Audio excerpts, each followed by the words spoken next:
یہ جو شادیاں کرنے کے بعد ترنت دبئی بھاگ جاتے ہیں، ترنت سعودی چلے جاتے ہیں فوراً جوان بیوی کو گھر میں چھوڑ کے،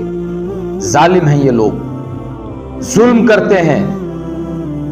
تیرے جانے کے بعد تجھے معلوم ہے کہ وہ تیری جوان بیوی کس حال میں رہتی ہے؟ اللہ تعالیٰ نے اس کو جو فطری طور پر محبت کا جذبہ عطا کیا ہے، جو شوہر کی محبت جو اس کے حصے کی تھی، اس کو تو نے سعودی میں لے جا کر کے بیچ دیا، سعودی میں لے جا کر کے روزگار کے نام پہ تو نے وہ دن گوا دیے۔ تو جانتا نہیں ہے کہ احساس کیا چیز ہوتی ہے۔ یاد رکھ، جوانی میں شیطان اس انداز سے ورغلاتا ہے کہ اس کو 7 تالے بھی نہیں روک سکتے،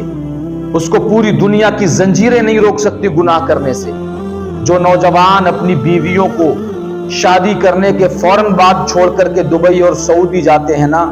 میں انہیں مشورہ دوں گا کہ پیارے، اللہ کے رازق ہونے پر بھروسہ کر، رزق اور پیسہ تو پھر مل جائے گا، پیسہ تو پھر مل جائے گا، کوٹھیاں تو پھر بنا لینا، مگر یہ جو عمر، جو تیرے پیار کرنے کی عمر گزر رہی ہے، کسی کی حسرت بھری نظریں روزانہ دروازے پہ ٹکی رہتی ہیں، جو کسی کا ارمان بھرا دل روزانہ تیرے فون کا انتظار کرتا رہتا ہے، اس کی بھرپائی تو کیسے کرے گا؟ کوئی پیسہ اس جذبے کی بھرپائی نہیں کر سکتا۔ اے میرے بھائی، جذبات کی قدر کرو، زندگی ایک بار ملی ہے، دوبارہ زندگی نہیں ملے گی۔ سعودی جانے والوں، اگر تمہاری غیر حاضری میں تم تو شادی کر کے 1 مہینے کے بعد 3 سال کے لیے سعودی جا کر کے رہتے ہو، کیا تم شیطان سے بھی کہہ جاتے ہو کہ میرے پیچھے میری بیوی کو مت ورغلانا؟ کیا گارنٹی ہے اس چیز کی کہ تمہاری بیوی یہ جس شریک حیات کو چھوڑ کر کے تم گئے ہو اس سے گناہ نہ ہو؟ یاد رکھ، جب آدم اور حوا دونوں اکیلے جنت میں تھے، تب شیطان نے نہیں چھوڑا ورغلانے سے۔ تو ذرا سوچ، تو 5-6 ہزار کلومیٹر کی دوری پہ جا کے بیٹھ گیا ہے، اس جوان بیوی کو گھر میں تنہا چھوڑ گیا ہے،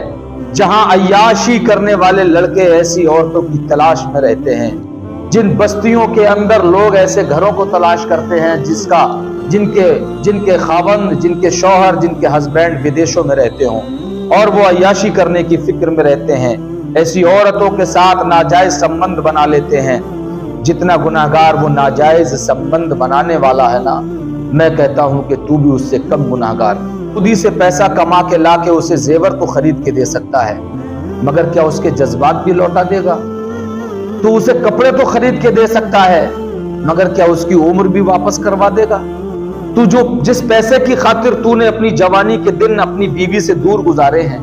تو اس پیسے سے اس کو میک اپ تو خرید دے گا، مگر کیا تو اسے جوانی بھی خرید کے دے پائے گا؟ اے میرے بھائی، اللہ پہ توکل کر، یہی کوئی روزگار کر، کیونکہ پیسہ تو کبھی بھی کمایا جا سکتا ہے، لیکن زندگی کے دن جو حسرت بھرا ماحول ہوتا ہے وہ کبھی دوبارہ واپس نہیں لایا جا سکتا۔